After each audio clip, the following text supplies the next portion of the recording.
A'udzubillahiminasyaitonirrajim. Bismillahirrahmanirrahim. Pada kesempatan ini, insya Allah saya akan membahas mengenai statistika Al-Quran.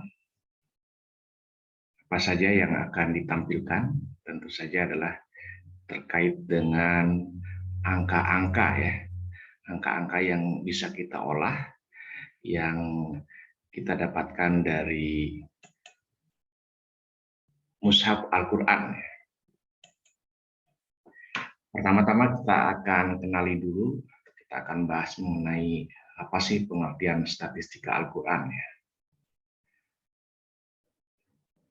Kita bisa meninjaunya dari dua sudut. Yang pertama secara statistika Al-Quran adalah penerapan ilmu statistik terhadap yang bisa dilihat dan dihitung pada Mushaf Al-Quran. Jadi kita hanya menghitung apa yang kita bisa lihat dan kita bisa baca ya, atau yang kita bisa ketahui secara kasat mata dari apa yang tertera di dalam Mushaf Al-Quran. Sedangkan dari sudut Al-Quran itu sendiri, statistika Al-Quran adalah bagaimana Al-Quran secara implisit mengajarkan kepada manusia tentang ilmu statistik ya, baik secara langsung maupun tidak langsung. Itu pengertian statistika Al-Quran. Manfaatnya apa dengan kita membahas atau mempelajari statistika Al-Quran? Yang pertama, bahwa dengan memahami ilmu statistik ya, atau bahwa kita dapat memahami bahwa statistika atau ilmu statistik dapat diterapkan terhadap fakta-fakta yang ada pada Mushaf Al-Quran. Kemudian juga kita bisa memahami bahwa perintah Allah untuk selalu berpikir menghasilkan cabang ilmu statistik yang antara contoh-contohnya ada pada Mushaf Al-Quran ya, yang tadi berupa angka-angka ya. Kemudian memahami bahwa dengan mempelajari Al-Quran secara sungguh-sungguh akan mengetahui dan memahami semua fenomena yang ada di alam semesta yang memungkinkan lahirnya berbagai cabang ilmu ya, seperti ilmu statistik itu sendiri, kemudian matematik, fisika, kimia, kedokteran dan kesehatan, metalurgi, aeronautika, sejarah, kebudayaan dan lain sebagainya. Dan tentu saja yang paling penting adalah dengan mengetahui atau memahami dan mempelajari statistika Al-Quran, harapannya adalah bisa membantu dalam mempelajari dan memahami serta menguasai Al-Quran secara menyeluruh ya, atau komprehensif. Nah, itu beberapa manfaat statistika Al-Quran yang mudah-mudahan tentu saja tidak hanya apa yang disajikan dalam slide ini. Selanjutnya adalah sebelum lebih jauh kita membahas tentang statistika Al-Quran, ada beberapa istilah dan susunan ya yang mungkin beberapa di antara kita baru mengenal. Antara adalah bahwa Al-Quran disusun atas 7 manzil. Apa istilah manzil nanti akan dijelaskan pada slide berikutnya. Kemudian Al-Quran juga tersusun atas 30 juz. Apa itu juz? Nanti akan dibahas juga. Demikian juga istilah-istilah yang lain ya. Kemudian ada juga istilah hub, surah, ayat, lafaz, dan abjadiyah. Nah, dari susunan Al-Quran tersusun atas tadi sudah 7 manzil, 30 juz, kemudian ada 60 hub atau hub ya, 114 surah, 6.236 ayat, 2.065 lafaz, dan 28 abjad atau hijaiyah. Nah, itu sistematika atau pembagian atau susunan Al-Quran. Nah, apa yang dimaksud dengan manjil? Manjil adalah sistem pembagian pembacaan Al-Quran ya, untuk memudahkan penyelesaian atau penghataman selama 7 hari. Jadi targetnya adalah bagaimana bisa membaca Al-Quran selesai atau khatam dalam 7 hari, dan untuk memudahkan maka antara hari ke-1 sampai dengan hari ke-7 ya, itu dibagi-bagi. Dalam hal ini misalnya manjil 1 itu pada hari ke-1 tentunya ya, diharapkan kita bisa menyelesaikan bacaan yang ada atau dikelompokkan pada juz 1 sampai dengan juz 6. Nah, juz 1 sampai juz ke-6 ini ada atau meliputi surah 1 sampai 4 ya, dimulai dari surat Al-Fatihah ya. Dari surah Al-Fatihah sampai dengan surah An-Nisa. Kemudian manzil yang kedua atau bagian yang kedua itu terdiri dari juz yang ke-6 sampai dengan ke-11 ya. Juz yang ke-6 sampai dengan yang ke-11 dan surahnya adalah surah ke-5 sampai dengan ke-9. Dalam hal ini nama suratnya adalah nama surah Al-Maidah sampai dengan At-Taubah. Kemudian manjil ke-3 dari juz 11 sampai dengan juz ke-14 atau surah 10 sampai dengan surah ke-16, yaitu dari surah Yunus sampai dengan surah An-Nahl. Kemudian manzil ke-4 dari juz ke-15 sampai dengan ke-19, yaitu dari surah ke-17 sampai 25 atau dari surah Al-Isra sampai dengan surah Al-Furqan. Dan yang manzil kelima atau hari kelima dari juz ke-19 sampai dengan juz 23 atau dari surah 26 sampai dengan ke-36 atau dari surah Asy-Syu'ara sampai dengan surah Yasin. Dan manzil yang ke-6 juz ke-23 sampai 26 atau surah 37 sampai dengan 49 atau dari surah As-Saffah hingga surah Al-Hujurat. Dan hari ke-7 atau manzil ke-7 itu dari juz ke-26 sampai ke-30 atau surah 50 sampai 114 atau dari surah Qaf sampai atau hingga surah An-Nas. Kita lihat bahwa pembagian yang lebih seimbang gitu ya, itu dari juznya. Kalau dari surah mungkin beberapa juz itu surahnya sangat banyak atau banyak ya. Misalnya manzil ke-7 ini surahnya dari surah ke-50 sampai 114. Berarti lebih dari setengahnya Al-Qur'an itu ada di manzil ke-7 ya. Sementara juznya sama, karena memang ini pembagian juz itu biasanya berdasarkan halaman. Satu juz itu untuk mushaf tertentu itu biasanya ada sekitar 20 halaman. Kemudian yang berikutnya adalah istilah juz ya, yaitu cara pembagian Al-Qur'an keseluruhan menjadi 30 bagian yang masing-masing disebut juz ya. Nah, tujuan pembagian ini untuk memudahkan proses pembacaan Al-Qur'an dalam 30 hari atau 1 bulan ya. Nah, tadi sudah disebutkan bahwa beberapa mushaf atau mushaf tertentu membagi berdasarkan jumlah halaman.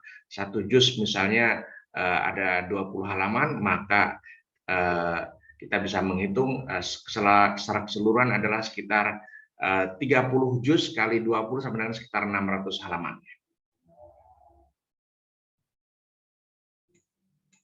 Kemudian ini daftar pembagian juznya ya. Juz 1 mulai dari surat Al-Fatihah ya sampai dengan Al-Baqarah 142.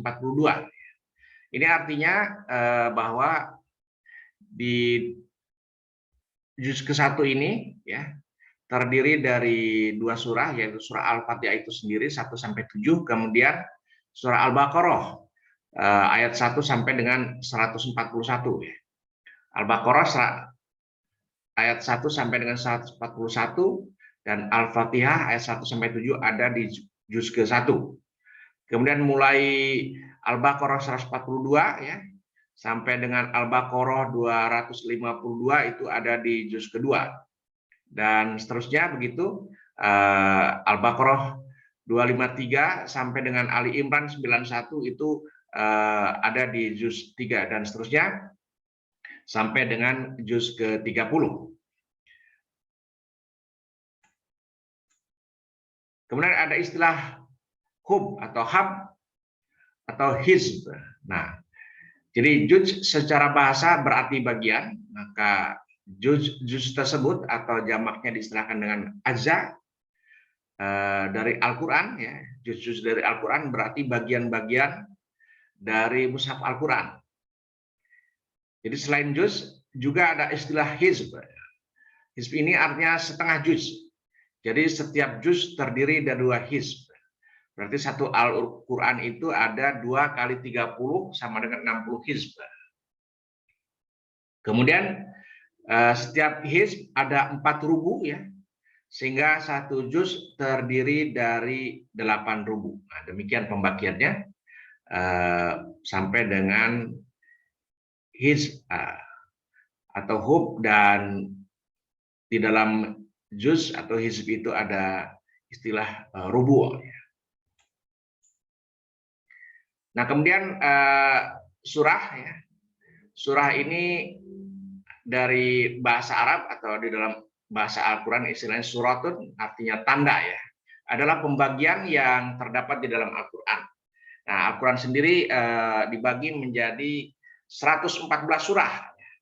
Yang masing-masing surah itu dibagi lagi atau terdiri dari banyak ayat ya. Nah, kemudian panjang surah ini bervariasi ya.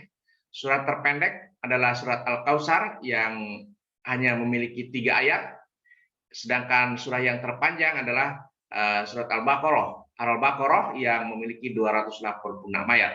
Tadi sudah dibahas mengenai juz bahwa Al-Baqarah ini terdistribusi atau ada di juz ke-1, juz kedua sampai juz ketiga. Sedemikian panjangnya surat Al-Baqarah ini sehingga ada di 3 juz ya.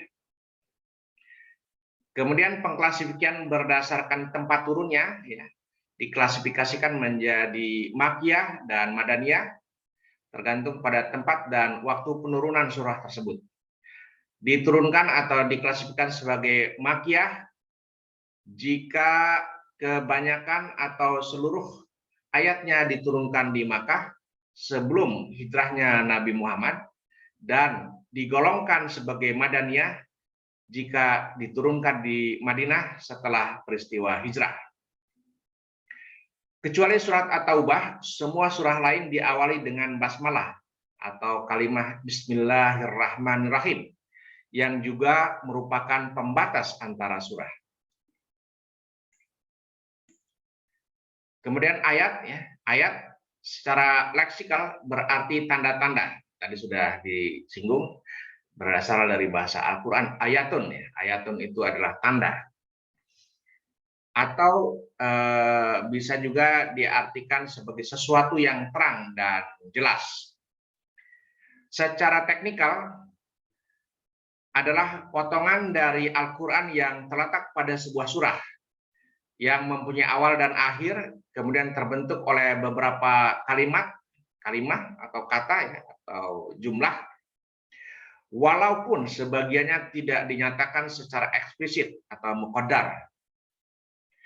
Kemudian secara teknis adalah kata ya, ungkapan, kalimat, istilah atau simbol dalam Al-Quran yang kemudian membentuk surah dalam Al-Quran.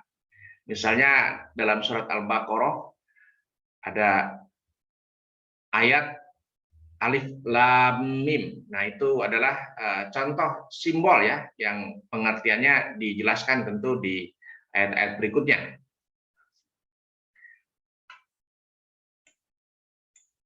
Kemudian berikutnya adalah lafaz. Lafaz adalah susunan beberapa huruf yang mengandung arti. Misalnya akbaru yang lebih besar, itu adalah lafadz, atau sidik, atau misalnya kitab, dan seterusnya. Istilah lafadz berasal dari bahasa Arab atau bahasa Al-Quran dan diartikan sebagai kata dalam bahasa Indonesia seperti kayu, batu, air, dan lain-lain. Lafadz ada dua macam. Pertama, lafadz mufrad. Kedua, lafadz murakkab. Jadi kira-kira yang dimaksud dengan lafadz ini seperti juga kita memahami sebuah kata dalam bahasa Indonesia ya. Tadi kitabun misalnya, itu adalah bahasa Al-Qur'annya kitabun, atau iman, atau misalnya qadar dan lain sebagainya. Nah, itu dalam bahasa Indonesia padannya misalnya kitabun itu sama dengan buku ya. Itu yang seperti itu yang dimaksud dengan lafadz. Kemudian lafadz mufrad ialah lafadz yang bermakna tunggal. Terdapat perbedaan pendapat antara ahli mantik dan ahli nahwu tentang pengertian lafadz ini. Ahli mantik melihat lafadz pada maknanya, bukan pada jumlah lafadznya. Artinya, susunan lafadz yang jumlahnya lebih dari satu kata tetapi menunjukkan makna satu tetap disebut sebagai lafadz mufrad atau lafadz tunggal meskipun terdiri dari dua kata atau dua lafadz. Misalnya meja, kursi, rumah, Amir Syarifuddin, Muhammad Ali adalah contoh lafadz mufrad meskipun Amir Syarifuddin atau Muhammad Ali terdiri dari dua kata.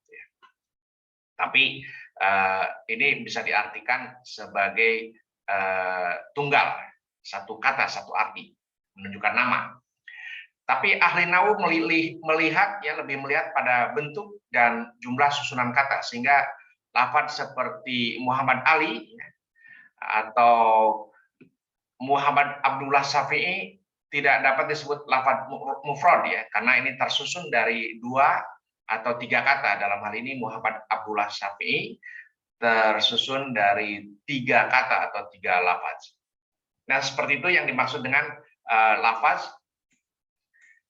Kemudian hal yang paling mendasar di dalam Al-Quran adalah bahwa lafadz itu atau jumlah kalimat dan sebagainya itu menjadi berbunyi ketika kita membacanya, oleh karena ada simbol-simbol yang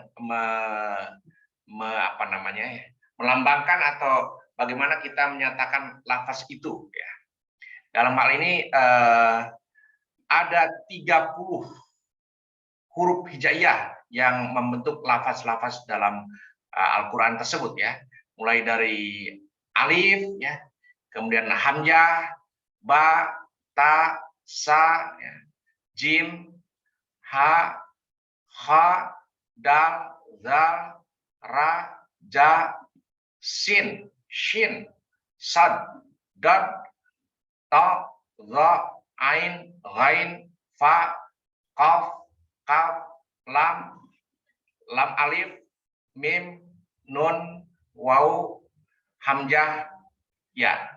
Nah, beberapa menghitung huruf hijaiyah ini ya. Ada yang menghitung sebanyak 30 ya, seperti barusan kita eja atau kita baca. Ada juga yang menghitungnya sebagai 28. Yang menghitung 28 oleh karena alif dan hamzah ini dihitung sebagai satu kesatuan ya. Jadi di sini ada lam alif. Lam alif ini tidak dihitung tersendiri, tapi sebagai yang sudah disebutkan. Jadi karena sudah disebutkan di lam dan alif, lamnya ini, alifnya ini begitu. Kemudian satu lagi yaitu antara alif dan hamzah ya. Jadi hamzah ini orang juga sering menyatakan sebagai alif yang digabungkan dengan hamzah satu. Jadi antara alif dan hamzah itu satu ya, sehingga itu berkurang satu. Kemudian lam dan alif juga dua yang dihilangkan salah satunya sehingga menjadi satu. Jadi totalnya 30 ini dikurangi 2 menjadi 28. Nah, seperti itu ya. Tapi secara lengkap adalah seperti ini. Kalau yang 30 dia memisahkan antara alif dan hamzah ya. Dan juga memisahkan antara lam alif dengan penyusun lam dan alifnya. Seperti itu. Jadi ini ada hurufnya, kemudian nama hurufnya ya, dan cara baca dalam Latin atau bahasa Indonesia dan transliterasinya atau bagaimana kita menulis ke dalam huruf Latin ya. Jadi bahasa tulisan-tulisan Al-Qur'an, tulisan-tulisan bahasa Al-Qur'an atau tulisan-tulisan lafaz Al-Qur'an itu kalau kita ingin menuliskan dalam aksara Latin atau huruf Latin maka transliterasinya seperti ini. Jadi misalnya ba ya, kalau dibacanya ba maka transliterasinya ba b seperti ini satu huruf. Kemudian ada misalnya ho. Nah, ho ini kalau kita mau tuliskan ke dalam bahasa Latin, bahasa Indonesia misalnya harus ditulis seperti ini. Juga ada yang lain-lainnya, misalnya ada ho, ada h dengan h yang besar ya. Yang nomor 29 ini berbeda bunyi ya. Misalnya hidayah atau dengan yang h yang kecil ini.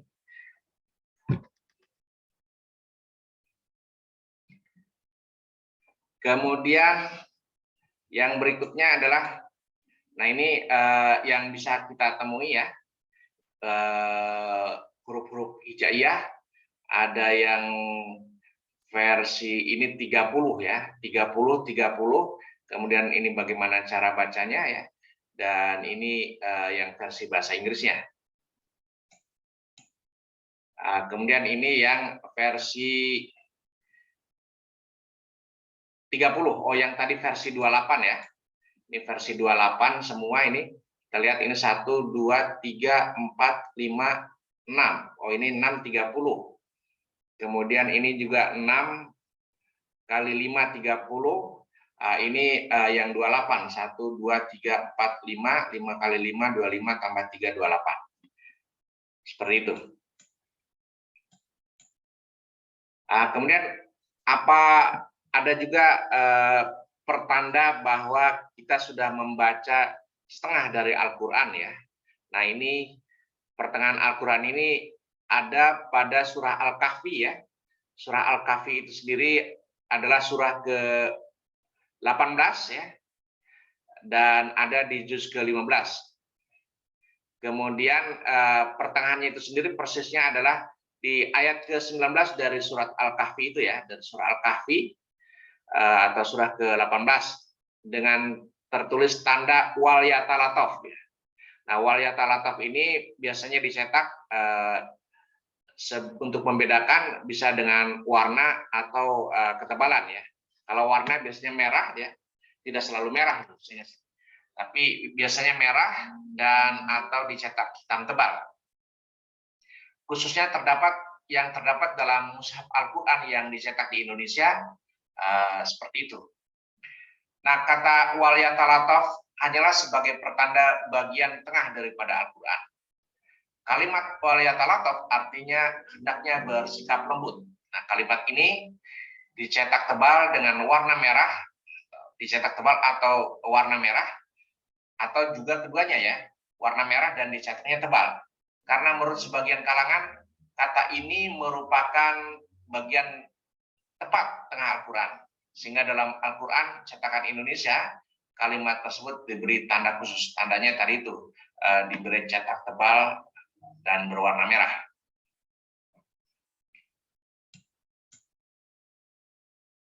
Nah, selanjutnya kita bisa melihat grafik ya, secara grafik bagaimana distribusi surah menurut juz ya.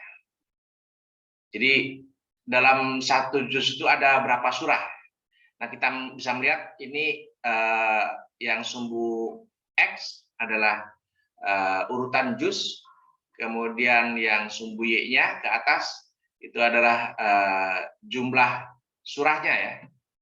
Contoh misalnya dalam hal ini surah juz ke-1 ya. Juz ke-1 itu jumlah surahnya ada 2. Tadi sudah dijelaskan ya. Surat Al-Fatihah ayat 1 sampai 7 dan surah Al-Baqarah sebagian surah Al-Baqarah sampai ayat berapa tadi. Kemudian juz kedua ini keseluruhannya adalah surah Al-Baqarah ya. Surah Al-Baqarah melanjutkan dari yang di juz 1 sampai dengan ayat berikutnya.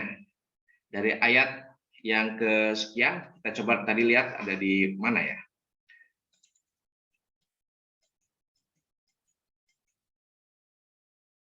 Nah ini, surat Al-Fatihah ada di juz 1 sampai dengan Al-Baqarah 141. Kemudian juz keduanya Al-Baqarah 143 sampai dengan Al-Baqarah 252. Begitu seterusnya untuk juz yang lainnya ya. Jadi ini kita bisa lihat tabulasinya pada tabel yang tadi.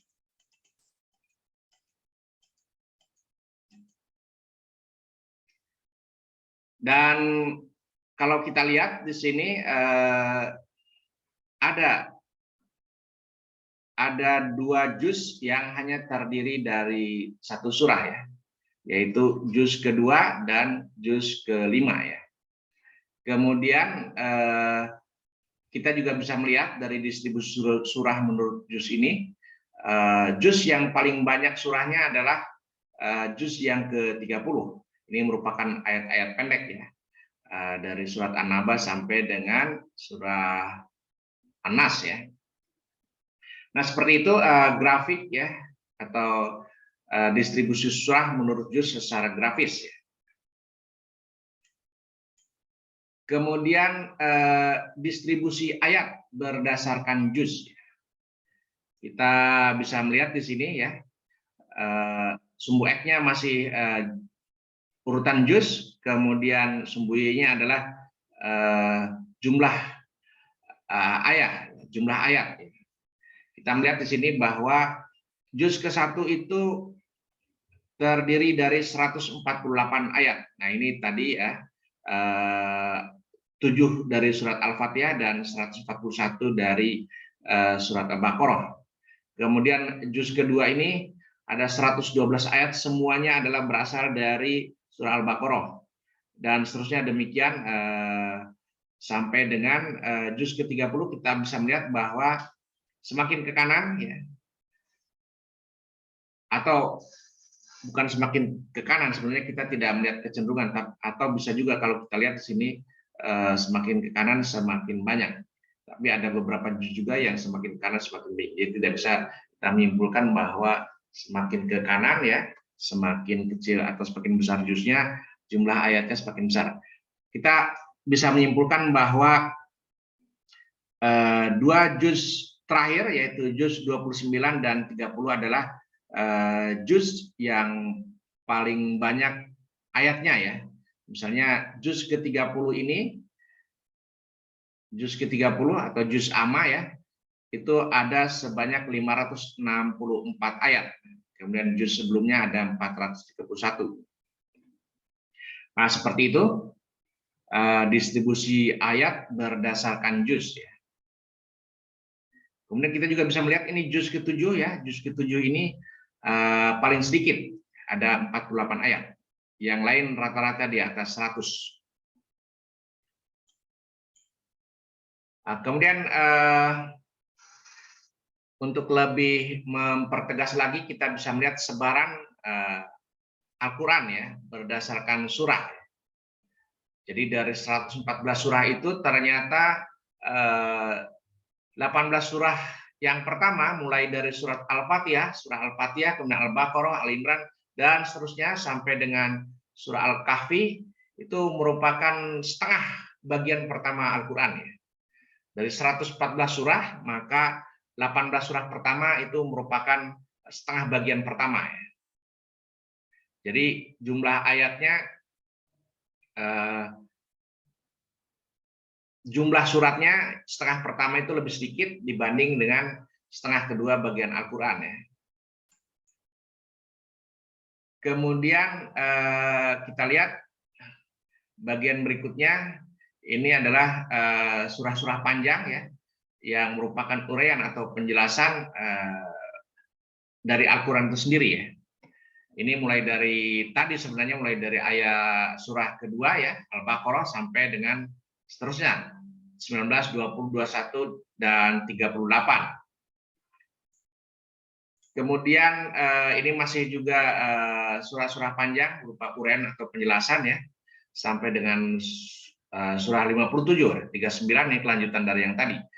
39 sampai dengan 57. Kemudian yang berikutnya ini sebaran juz ke-28 ya, 3 juz yang terakhir itu yang ke-28 ini relatif sedikit jumlah surahnya, demikian juga ayatnya. Ayatnya tadi sudah dilihat di grafiknya. Ini juga sebaran 20 juz ke-29 ya, dari 67 sampai dengan 77. 67 surah Al-Mulk, kemudian 77 surah Al-Mursalah. Sebaran juz yang ke-30 dari mulai surah yang ke-78, surah An-Naba ya, artinya berita besar ya, tulisannya seperti ini An-Naba. Kemudian jumlah ayatnya ada 40. Nah, ini merupakan surat Makkiyah atau diturunkan di Mekah, dan urutan turunnya adalah urutan ke-80 dari sisi kapan surah ini diturunkan. Seterusnya sampai dengan surah Ad-Duha, surah ke-93 ya. Dan seterusnya hingga surah An-Nas, surat An-Nas ya. Jadi kolom pertama ini nomor, kolom kedua ini nama surah, ini bagaimana tulisannya di dalam bahasa Al-Quran, kemudian artinya ya, orang mengartikan seperti ini, kemudian jumlah surahnya berapa, ini klasifikasinya apakah Mekah atau Madaniyah, dan yang kolom terakhir adalah kolom urutan diturunkannya ya. Kita bisa melihat di sini urutan yang pertama itu, yang satu adalah diturunkannya surat Al-Alaq ya, 5 ayat pertama dari surat Al-Alaq. Demikian sebaran surah-surah atau juga juz ya, sebaran surah-surah di dalam juz atau menurut juz. Kemudian kita bisa juga melihat bagaimana secara grafis frekuensi kumulatif isim ya, yang sering diulang ya. Yang dimaksud dengan isim itu adalah kata benda ya. Kata benda itu misalnya kitabun, nah itu adalah kata benda ya. Tapi kalau kataba, nah itu menulis atau menetapkan ya, mencatat. Itu adalah fiil. Nah, kita bisa melihat di sini pada sumbu X ada I3D. I3D ini singkatan dari isim 3 digit ya. Jadi isim yang dibentuk dari 3 huruf atau mujarrad istilahnya di dalam tata bahasa Al-Quran. Nah, isim 3D ini terbentuk dari atau tersusun ya dari jumlah perulangan sebanyak 6.883. Yang dimaksud perulangan itu satu lafaz bisa berulang sebanyak 7, 10, 20 atau bahkan ribuan kali. Kemudian isim abjad alif, nah ini perulangannya ada 863. Jadi masing-masing ini masing-masing isim ini bisa terdiri dari beberapa lafaz begitu ya. Nah, tiap lafaz berulang sekian kali, kemudian lafaz 1, 2, 3 itu nanti dijumlahkan menjadi lafaz-lafaz yang tergolong atau dikelompokkan berdasarkan pengelompokan isim abjad alif, isim abjad ba, isim abjad ta, dan seterusnya. Nanti kita lihat pada penjelasan berikutnya secara apa namanya, dengan gambar. Jadi kita bisa melihat di sini bahwa di kolom di sumbu X ini, ya, ini adalah pengelompokan isim berdasarkan abjad, ya. Yang pertama itu isim 3 digit, ya. 3 digit itu khusus untuk disusun berdasarkan proses pembentuknya atau pembentukannya terdiri dari 3 huruf atau mujarot, ya. Ini sebanyak tadi sudah 6883, kemudian yang berdasarkan isim abjad alif atau yang dimulai dengan huruf alif ada sebanyak 863, ya. Kemudian isim abjad ba itu ada sebanyak 706, ya.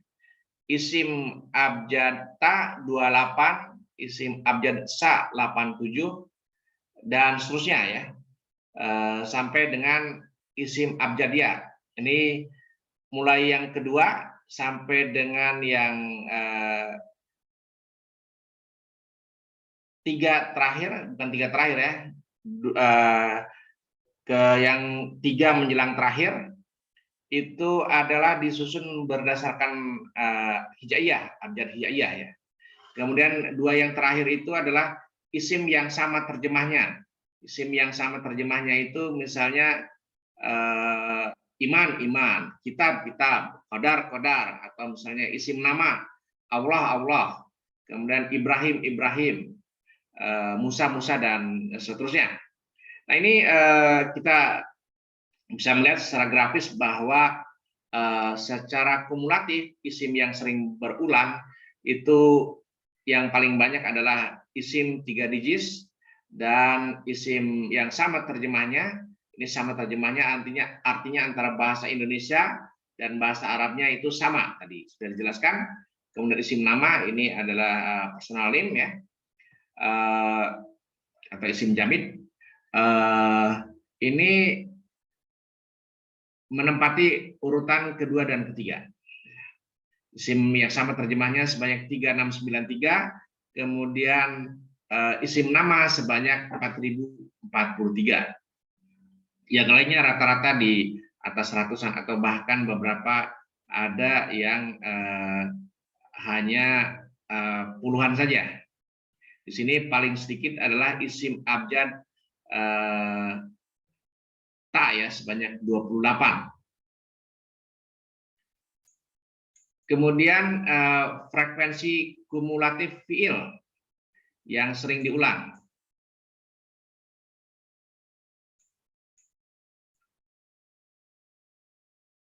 Frekuensi kumulatif fiil yang sering diulang di dalam Al-Quran,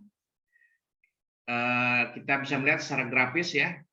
Yang paling banyak adalah fiil 3 digit sebanyak 8.389. Kemudian yang lainnya ini disusun sama berdasarkan hijaiyah, ya, abjad hijaiyah, mulai dari fiil abjad alif sampai dengan fiil abjad ya. Kita bisa melihat di sini fiil abjad sa itu adalah secara kumulatif itu paling sedikit, ya, perulangannya, dia hanya ada 13. Nanti kita lihat contohnya seperti apa. Kemudian yang kedua terbanyak, ya, adalah fiil yang sama terjemahnya, ya. Fiil yang sama terjemahnya misalnya tadi kataba, menulis, ya. Atau nanti kita lihat pengelompokannya.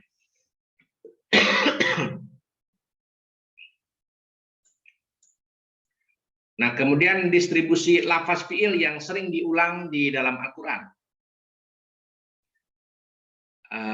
Jadi ini jumlahnya, ya, distribusi lafaz fiil atau jumlah seberapa banyak perulangan fiil yang sering diulang di dalam Al-Quran yang kita kelompokkan, kita susun berdasarkan abjad, ya. Yang pertama fiil 3 digit ini ada sebanyak 25 lafaz, ya. Kemudian fiil abjad alif ada sebanyak 7. fiil abjad ba ada sebanyak 15, fiil abjad ta sebanyak 4, dan seterusnya. Yang paling sedikit adalah fiil abjad sa, ini ada 1 ya, hanya 1 ya. Dan yang paling banyak adalah fiil yang sama terjemahnya ya. Jadi jumlah lafadznya yang paling banyak diulang adalah fiil yang sama terjemahnya ada 47. Kemudian yang kedua fiil 3 digit. Kemudian yang ketiga itu fiil abjad nun ada 17. Dan beberapa yang lainnya kita sudah bisa lihat sendiri ya. Nah, ini contoh lafaz huruf dan frekuensi perulangannya. Jadi yang dimaksud dengan lafaz itu misalnya dalam hal ini adalah hadza. Hadza ada hadzani, haulai. Nah, ini artinya mengandung arti sendiri-sendiri ya. Jadi hadza, lafaz hadza ini artinya ini satu. Nah, ini kita bisa temukan di dalam Al-Qur'an sebanyak 225 kali. Jadi ada perulangan sebanyak 225 kali dari satu mushaf Al-Qur'an itu. Kemudian hadzani hanya ada 2 kita bisa temukan di dalam Al-Qur'an ya. Kemudian haulai artinya mereka ini ada sebanyak 46 kali kita bisa temukan di dalam Al-Qur'an. Demikian seterusnya. Nah, contoh misalnya pada surat Al-Baqarah ayat ke 35 ya. Di sini ada hadhihi sajarata. Hadhihi sajarata. Nah, hadhihi ini artinya adalah ini satu ya. Ini satu merujuk pada kelompok yang ini. Ini satu untuk perempuan. Kenapa perempuan? Karena dia mereverse pada as-sajarati. As-sajarata, sajarata itu adalah apa namanya? Tumbuhan ya. Jadi kata benda ya, tumbuhan yang di dalam Al-Qur'an diklasifikasikan sebagai berkelamin perempuan ya. Bahwa tidak harus dia itu orang manusia yang berkelamin perempuan, tapi benda-benda seperti misalnya sajarota atau yang lainnya, pohon, tumbuhan dan yang lainnya itu diklasifikasikan sebagai berjenis kelamin perempuan. Nah, ini jadi ini yang dimaksud dengan lafaz ya. Atau misalnya di sini adama, adamu, uskun atau anta. Ini adalah jenis-jenis lafaz atau yang dimaksud dengan lafaz ya. Yang dalam hal ini hadza, hadzani, haulai adalah lafaz yang dikelompokkan sebagai huruf isyarah atau kata tunjuk ya. Kemudian yang berikutnya adalah contoh lafaz isim dan urutan berdasarkan abjad ya. Dalam hal ini misalnya isim 3 digit ya. Nah, isim 3 digit ini misalnya abu. Nah, abu ini terbentuk dari huruf hijaiyah alif, ba dan waw. Artinya bapak. Atau ajrun. Ajrun artinya pahala, ini terbentuk dari huruf alif, jim dan ra. Atau di sini mubinun. Mubinun kalau kita lihat hurufnya ini ada mim, ba, ya dan nun. Tapi dalam hal ini mu ini tidak dihitung sebagai mujarad ya, tapi ini adalah awalan. Jadi mujaradnya sendiri atau 3 digit pembentuknya adalah huruf-huruf hijaiyah ba, ya dan nun. Demikian yang lainnya. Atau misalnya ada Rabbun. Rabbun ini Tuhan. Ini sebenarnya kan kalau kita lihat secara ini ada 2, tapi ini adalah ada 3 oleh karena ba-nya adalah 2 kali sehingga ditandai dengan tasdid gitu. Nah, itu adalah contoh-contoh lafaz isim dan urutan berdasarkan abjad ya. Dalam hal ini abu, ajrun, aradun dan seterusnya sampai dengan yaumun, penyusunannya disusun menurut abjad ya. Abu ditulis sebagai abu atau bapak, abu bapak ya, ditulis di yang Urutan pertama karena dia diawali alif begitu. Dan seterusnya sampai ke-7 ini diawali alif, kemudian nomor 8 ya urutan ke-8 diawali dengan ba. Demikian juga dengan 9 meskipun kita lihat di sini mim, tapi sebenarnya yang dihitung adalah ba-nya ini bin dari bayana ya. Sampai dengan huruf yang terakhir ya yang 30. Nah, seperti itu kenapa ini disusunnya seperti ini? Ya, karena memang urutan mengacu kepada urutan abjad hijaiyah.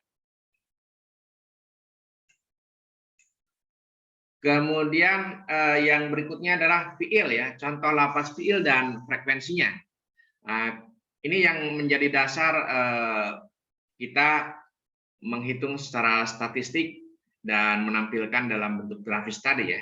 Dihitung berdasarkan yang kita lihat atau yang kita temukan di dalam Al-Quran. Contoh misalnya dari lafaz fiil, ata. Nah, ata ini, ata artinya datang ya. Ata artinya datang. Di dalam Al-Quran kita bisa menemukan sebanyak 546 kali. Kemudian lafaz yang berikutnya akhoda. Akhoda artinya mengambil. Nah, kita bisa menemukan 361 kali. Kemudian ja'ala menjadikan. Kita bisa menemukan 353 kali ya, di dalam keseluruhan Al-Quran. Dan contoh lain misalnya ja'a. Ja'a ini artinya datang juga. Dan di dalam Al-Quran ada sebanyak 274 kali perulangan. Demikian seterusnya disusun seperti tadi ya, berdasarkan abjad sampai dengan huruf yang terakhir di sini waw, berarti tidak ada yang berawalan ya. Nah, waw ini walia artinya melindungi, dan kita bisa menemukan di dalam Al-Quran sebanyak 118 kali. Nah, yang tadi di awal ada sebanyak di grafis ya, fiil 3 digit ada berapa tadi? Nah, ini fiil 3 digit ada 25 lafaz ya. 25 lafaz itu dihitung dari lafaz-lafaz tadi. Kemudian kumulatifnya itu ada 8.389. Jadi yang barusan itu ada 8.389 kalau kita jumlah ya. Nah, ini 546, 361, 353 dan seterusnya ada sebanyak 8.000 lebih tadi ya. Kalau kita jumlahkan ini. Nah, ini adalah jumlah perulangan dari 25 lafaz ini ya, sebanyak 8.000 tadi kita tampilkan dalam bentuk grafis. Jadi ini kalau kita hitung fiil 3 digit, ini lafaznya ada 1, 2, 3, 4, 5, 6, 7, 8, 9, 10, 11, 12, 13, 14, 15, 16, 17, 18, 19, 20, 21, 22, 23, 24, 25. Ini yang kita hitung sebagai jumlah lafaz dan kita tampilkan dalam bentuk grafis distribusi lafaz fiil. Ada sebanyak 25. Kemudian frekuensi atau perulangannya yang dikumulatifkan untuk satu kelompok itu sebanyak 8.389. Nah, begitu cara menghitung frekuensi kumulatif untuk fiil. Untuk isim juga demikian caranya ya. Dan hasil tampilan grafiknya seperti kita lihat seperti ini. Nah, ini juga apa yang dimaksud dengan lafaz tadi sudah dijelaskan. Ini untuk fiil. Nah, kemudian kita bisa melihat juga bagaimana grafis distribusi Al-Quran berdasarkan pembentuknya ya. Dalam hal ini secara keseluruhan ya, Al-Quran dibentuk oleh 3 jenis pembentuk kata ya, atau lafaz. Lafaz yang dikelompokkan sebagai huruf itu berkontribusi dalam proses pembentukan Al-Quran sebanyak 34%. Kemudian lafaz-lafaz yang terbentuk dari isim atau kata benda ya, ini sebanyak 38%, dan lafaz yang merupakan atau dikelompokkan sebagai fiil itu berkontribusi sebanyak 28%. Sehingga totalnya seperti ini, dan kita bisa melihat bahwa di dalam Al-Quran kalau kita lihat grafis lingkaran ini ya, pie chart, itu paling banyak pembentuk Al-Quran itu adalah isim ya, atau kata benda. Kemudian yang kedua adalah huruf. Huruf itu adalah istilah-istilah atau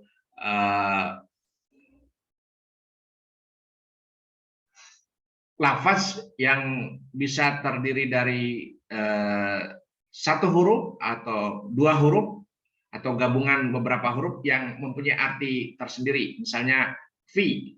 Fi itu terdiri dari dua huruf, fa dan ya. Kemudian ba itu juga satu huruf, tapi punya arti tersendiri. Ini dibahas di bagian lain pada pembahasan yang lainnya. Jadi dari sini kita bisa melihat bahwa Al-Quran disusun dari 3 komponen, yaitu huruf, isim, dan fiil. Dan yang paling banyak pembentuknya adalah isim, kemudian yang paling sedikit adalah fiil, ya, sebanyak 28%. Kemudian distribusi persentase lafaz, ya.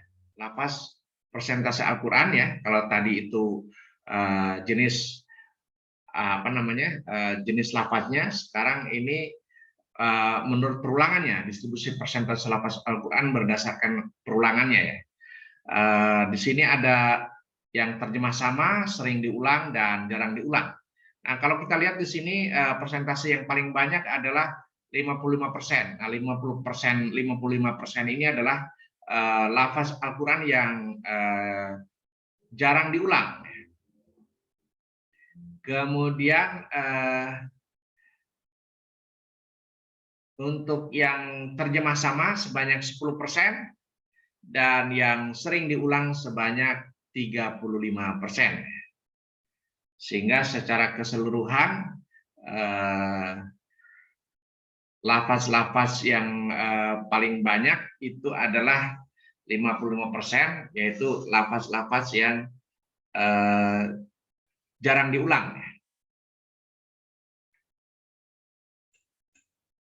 Kemudian frekuensi kumulatif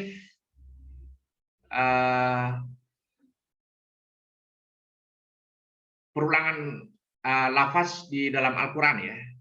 Kita bisa melihat di sini dari grafis bahwa yang paling banyak adalah 71%. Nah, 71% ini sering diulang ya. Kemudian 16% itu jarang diulang, dan 13% itu terjemahnya sama. Nah, ini kuantifikasinya ya. Kalau ini bentuk grafisnya, jadi kita secara sepintas kita bisa melihat bahwa yang paling banyak adalah 71% itu adalah sering diulang. Jadi banyak lafaz yang artinya sama dan sering diulang. Dalam hal ini sebanyak 84% lafaz Al-Quran itu sering diulang atau artinya sama atau terjemahnya sama. Kalau kita lihat kuantifikasinya ya, atau numeriknya, terjemah sama itu sebanyak 10.313, kemudian sering diulang itu ada sebanyak 55.322 kali perulangan ya, dan yang jarang diulang ada sebanyak 12.230 kali. Totalnya ada 77.865.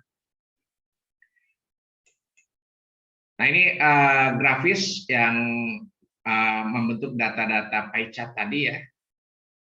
Misalnya huruf ini ada 34,4% ya. Huruf itu sendiri ada 173 lafaz ya.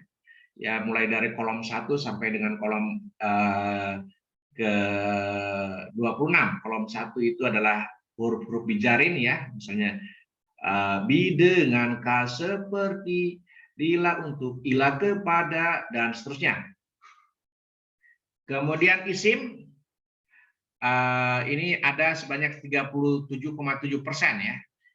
Terdiri dari yang terjemahnya sama sebanyak 146 dan sering diulang 383. Atau frekuensinya 7.736 untuk yang terjemah sama dan sering diulang 14.630 kali atau sebanyak 18,7%. Totalnya ini 37,7%, tentu saja jumlah dari terjemah sama, sering diulang, dan jarang diulang. Jadi total keseluruhan isim adalah 37,7%. Nah, kalau kita akumulasikan sebagai jumlah juz, kira-kira terjemah sama ini sebanyak 2,97 juz atau yang sering diulang sebanyak 5,61 juz. Kemudian fiil ini ada terbentuk dari 68 lafaz untuk yang terjemahnya sama, dan ini berulang sebanyak 2.577 kali atau 3,4%.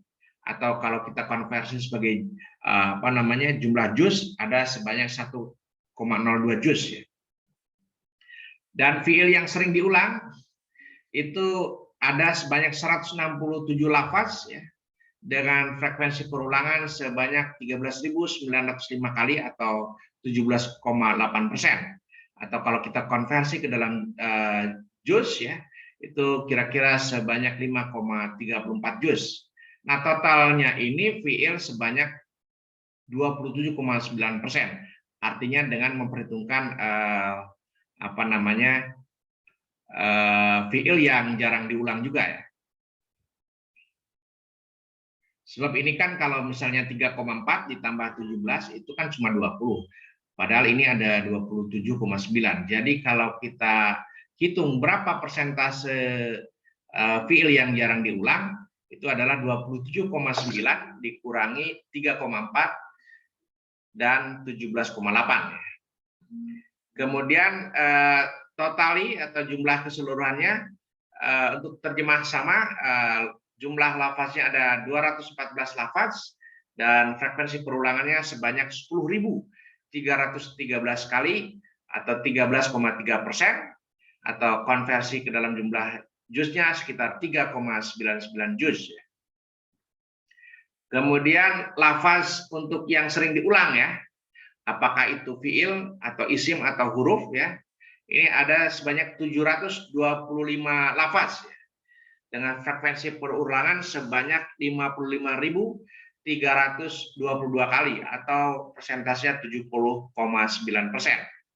Nah, kalau kita konversi ke dalam jumlah juz, ini ada sekitar 21,27 juz. Nah, yang jarang diulang, tadi yang ini masih kosong ya. Nah, kira-kira ini sudah dihitung oleh, ini saya ambil dari sumbernya adalah dari buku Tamjiz ya, dari Tamjiz. Jadi saudara bisa lihat buku ini bisa dibeli di di marketplace ya. Nah, ini jumlah lafaz yang jarang diulang sebanyak 1.126 lafaz atau frekuensi perulangannya ini totally ya frekuensi kumulatifnya ada sebanyak 12.230 kali atau 15,8%. Kemudian jumlah juznya ada sebanyak 4,74 juz ya. Itu untuk yang jarang diulang, sehingga total jumlah keseluruhan atau grand totalnya lafaz di dalam Al-Quran ada sebanyak 2.065 lafaz atau kata ya. Jadi hanya sekitar 2.000 itulah kata di dalam Al-Quran yang bisa kita temukan ya, bisa kita telusuri. Dan ini dari keseluruhan 2.065 lafaz itu ada total keseluruhan yang berulang-ulang gitu ya, itu ada sebanyak 77.865 kali. Frekuensi totalnya seperti itu. Nah, ini tentu saja total juznya menjadi 30. Nah, seperti itu persentase perulangan huruf, isim, dan fiil ya di dalam Al-Quran.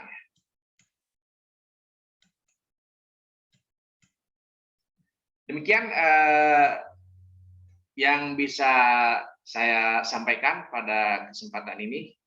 Ya, mudah-mudahan pembahasan mengenai statistika Al-Quran ini bisa memberikan manfaat untuk kita, utamanya di dalam memberikan wawasan, pengetahuan mengenai Al-Quran ternyata tersusun dari isim, dari fiil, dari huruf, dan masing-masing itu ternyata banyak yang berulang. Sehingga dengan pengetahuan ini kita bisa memahami bahwa ternyata Al-Quran banyak kata-kata penyusun yang sering diulang-ulang, sehingga kalau kita menghafalkan misalnya kata-kata yang berulang itu, tentu saja ini akan memudahkan kita atau membantu kita untuk memahami Al-Quran secara mudah. Jadi tadi sudah dibahas, misalnya ada 2000 lafaz. Nah, kalau 2065 lafaz ini kita hafalkan, ya tentu artinya kita bisa mengetahui arti setiap ayat yang kita baca, karena ayat-ayat itu sendiri disusun dari lafaz-lafaz ya. Dan lafaz-lafaz ini tersusun dari huruf-huruf hijaiyah tadi yang membentuk kata yang mempunyai arti, sehingga kata atau lafaz ini bergabung menjadi kalimat, dan kalimat itu mempunyai arti atau maksud tersendiri, yang arti-artinya masing-masing lafaz kita sudah ketahui, kita sudah hafal, sehingga kita bisa membantu mendapatkan pemahaman Al-Quran mudah-mudahan sesuai dengan apa yang dimaksudkan oleh Allah Subhanahu wa Ta'ala. Sekali lagi terima kasih saya sampaikan kepada saudara-saudara yang sudah menyempatkan diri untuk menyimak paparan ini, dan perlu saya sampaikan rasa terima kasih juga kepada Tamziz beserta tim yang sudah menyusun buku yang menjadi dasar atau sumber data statistik bagi penyusunan presentasi dari statistika Al-Quran ini.